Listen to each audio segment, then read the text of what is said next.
Good morning, guys. As promised last time that I'm going to be posting Cebuano lessons about time and weather.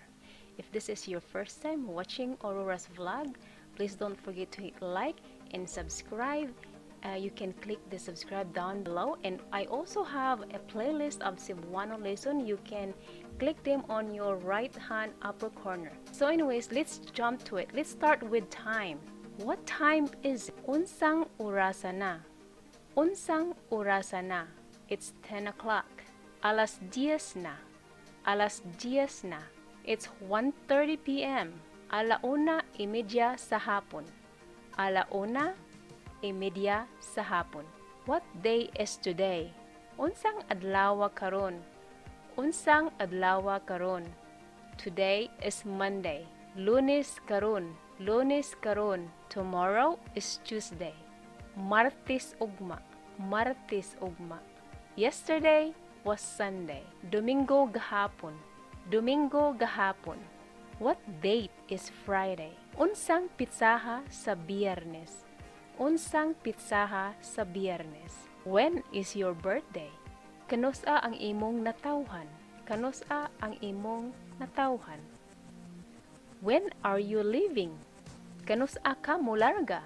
Kanusa ka molarga? When are you coming back? Kanusa ka mo balik? Balik means come back. Kanusa when? Ka you? Kanusa ka mo balik? When are you coming back? So let's move on to weather. It's warm. Init ang panahon. Init ang panahon. It's cold. Tugnaw. Tugnaw. It's too cold. Katugnaw bagayod. Katugnaw bagayod. It's windy. Mahangin. Hangin means wind. It's windy. Mahangin. It looks like it's going to rain. Murag kaulanon. Murag kaulanon. It's drizzling. Nagtaligsik. Nagtaligsik. It rained very hard yesterday.